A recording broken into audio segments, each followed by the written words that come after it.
Hey, Mike Matthews here, and welcome to another episode of Muscle for Life. Thank you for joining me today. Now, as you can imagine, I have fielded a lot of communication and a lot of questions over the years. I've easily gone through over 200,000 emails, social media comments and messages, and blog comments since I got into the fitness racket back in 2012. And some questions pop up more often than others, and some are very topical. Sometimes they are related to things that a lot of people are talking about. And so I thought it would be helpful to take some time on the podcast now and then and answer questions that people are asking me, ones that I think all of you out there may benefit from or may enjoy as well.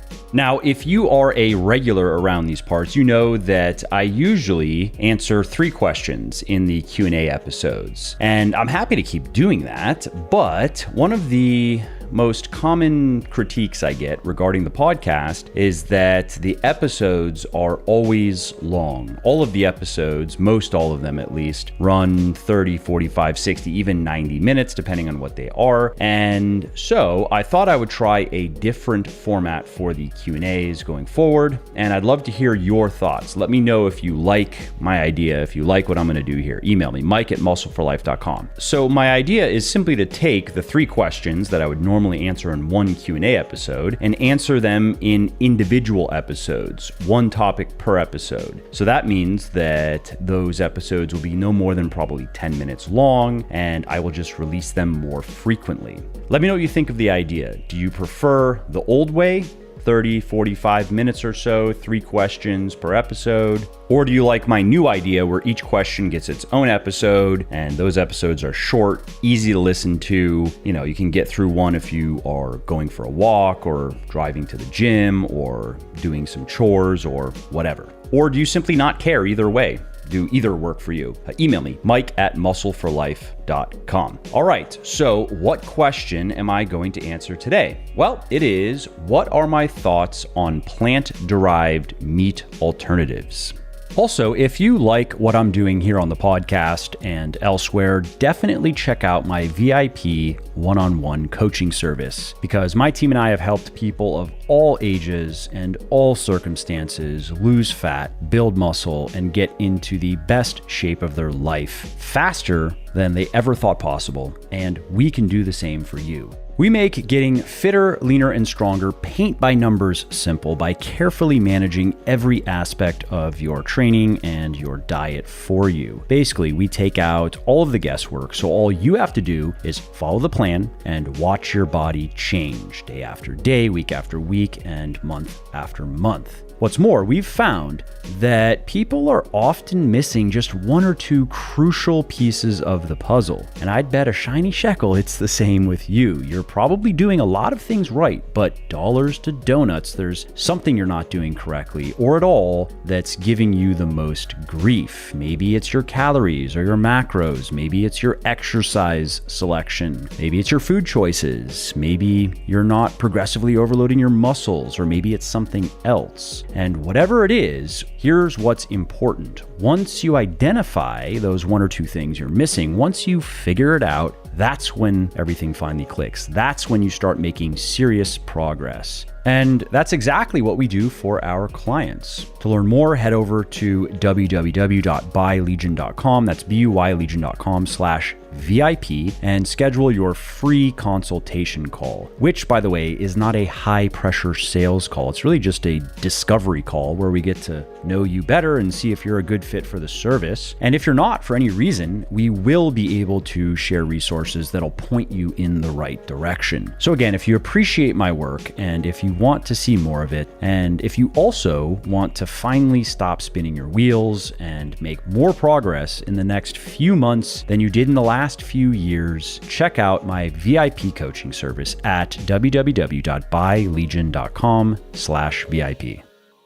Well, let's start with quickly defining what these foods are, just to make sure that we are both thinking of the same thing, right? So plant-based meat alternatives are basically that, right? These are foods that are designed to mimic the taste and smell and the mouthfeel, the texture, as well as the nutritional value of meat and of red meat in particular, without containing any animal product whatsoever. 100% plant-based. And you've probably heard of some of the big names, big companies like Beyond Meat, Impossible Foods. But more and more competitors are popping up like Jack and Annie's, Meatless Farm, Pure Farmland, and others. And there's even now a plant-based alternative to raw tuna called ahimi. Now, the stuff most often used in these plant-based meat alternatives include soy, pea, potato, rice, wheat, and mycoprotein. And then you have fats like canola, coconut, soybean, and sunflower oil, as well as some other interesting stuff like soy leg hemoglobin, which gives the product an iron-like flavor that you find in meat, red-colored vegetable extracts to make it look red and make it bleed red, and other flavoring agents.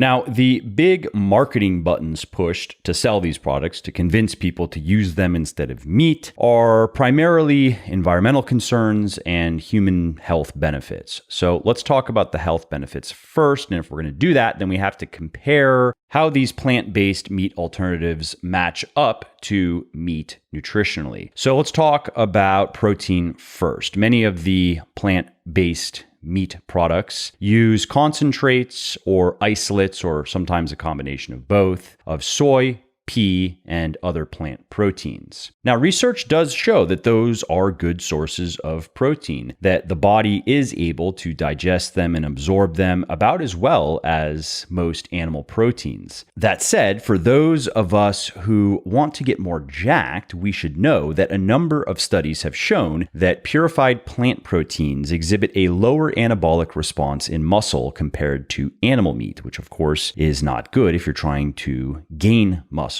Studies also show that plant proteins tend to be low in several essential amino acids, including lysine, methionine, and leucine. And those are amino acids that we have to get from our diet. And leucine in particular is especially important to us weightlifters, us lifestyle bodybuilders, because it is the essential amino acid that triggers muscle protein synthesis, that triggers muscle building. Now, while it is possible to overcome some of that disadvantage by blending different plant protein sources, that is why, for example, Legion's Plant Plus plant protein is a blend of pea and rice protein. Their amino acid profiles are complementary, and when you combine them, they look a lot like wheys, actually. And theoretically, doing that should improve the anabolic response to the protein. No studies yet have determined if it works like that. If by combining a couple of plant protein sources, you can bring the muscle anabolic response up to the level of animal protein. And just as a quick note on that point, a recent study that was published back in December of 2019 found that a couple of different plant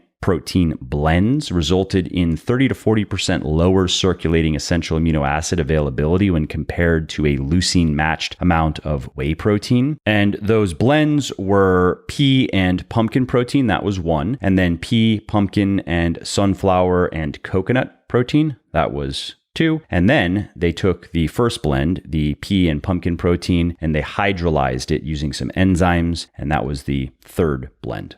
And that's not the final word on the matter, of course. It's one study, but it was well designed and well executed. And I, for one, would be interested to see more research like that done with other types of plant protein blends, or just single sources like soy protein, for example. Anyway, let's move on to the next nutritional point here, which is B12. This is an essential vitamin that you have to get from your diet. Your body cannot synthesize it from other stuff, and it's found predominantly in animal flesh. And there are limited amounts of B12 in some plant foods like mushrooms and fermented vegetables, but research shows that the majority of B12 in plants is biologically inactive and may even compete with the transport of biologically active B12. So that could aggravate a B12 deficiency or insufficiency if it hasn't reached the point of a deficiency yet. Now, fortunately, you can supplement with B12 and prevent an insufficiency or a deficiency. And many food scientists who work on plant-based foods know that, and so they fortify those foods with B12. They'll put B12 in cereals, in non-dairy milks, in vegan spreads, and vegan meat replacements.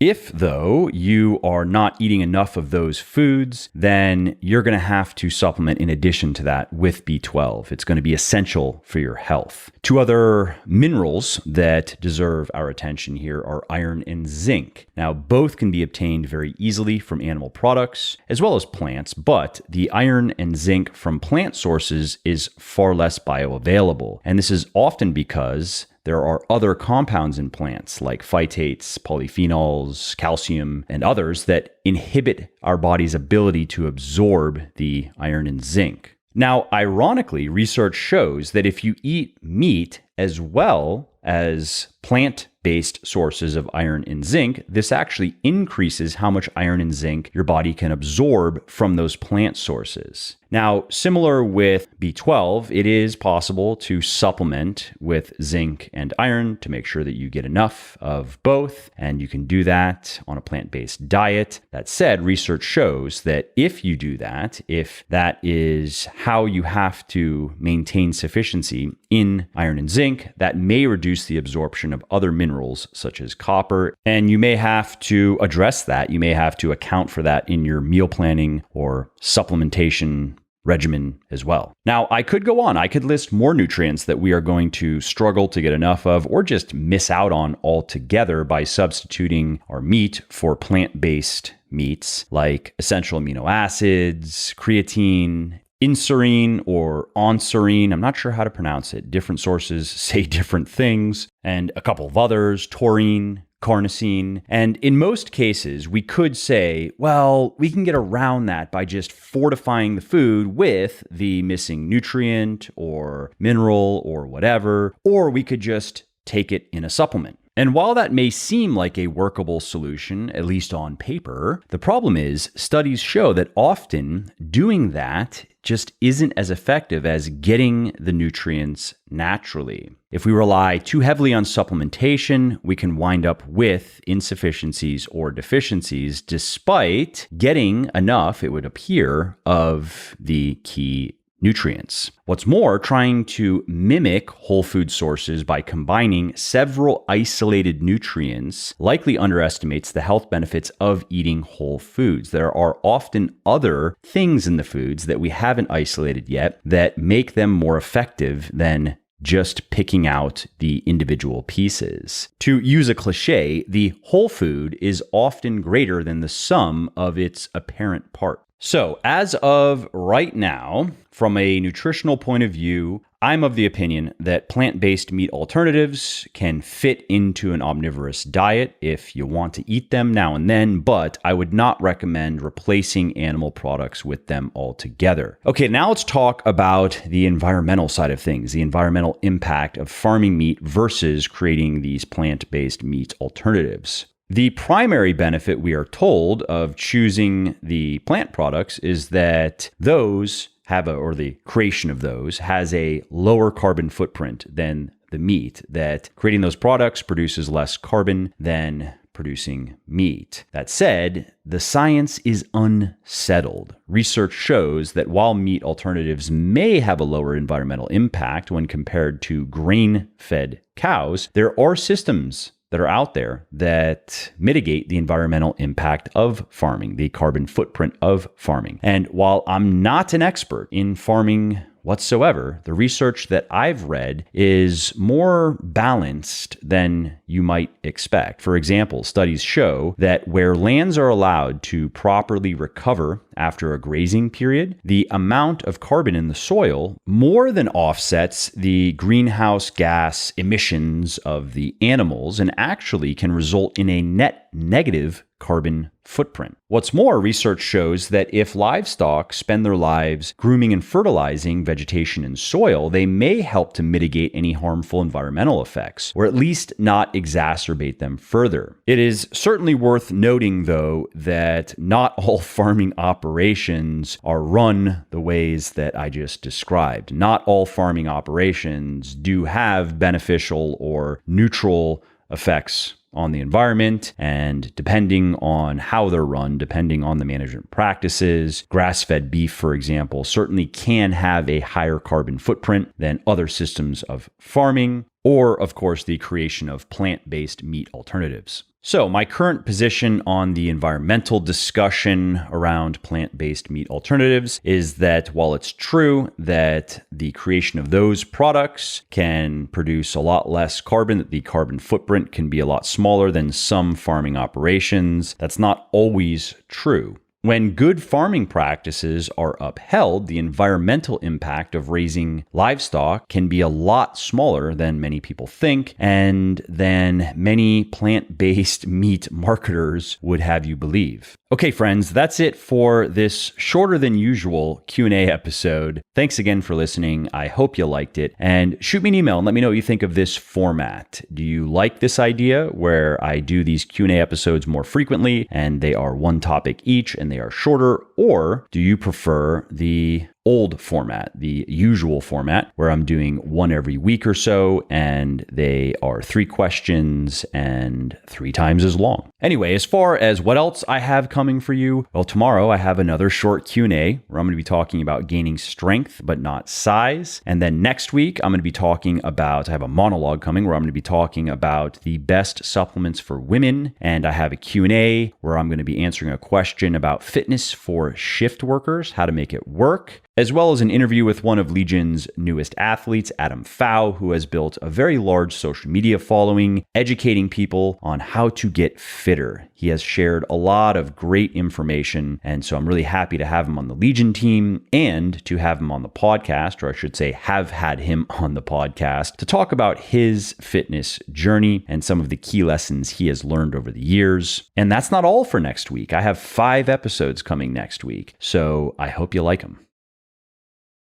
All right, well, that's it for this episode. I hope you enjoyed it and found it interesting and helpful. And if you did, and you don't mind doing me a favor, please do leave a quick review on iTunes or wherever you're listening to me from, in whichever app you're listening to me in, because that not only convinces people that they should check out the show, it also increases search visibility, and thus it helps more people find their way to me and learn how to get fitter, leaner, stronger, healthier, and happier as well. And of course, if you want to be notified when the next episode goes live, then simply subscribe to the podcast and you won't miss out on any new stuff. And if you didn't like something about the show, please do shoot me an email at mike@muscleforlife.com, just muscle, F-O-R, life.com, and share your thoughts on how I can do this better. I read everything myself, and I'm always looking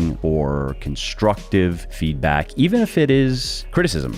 I'm open to it. And of course, you can email me if you have positive feedback as well, or if you have questions really relating to anything that you think I could help you with, definitely send me an email. That is the best way to get a hold of me, mike@muscleforlife.com. And that's it. Thanks again for listening to this episode, and I hope to hear from you soon.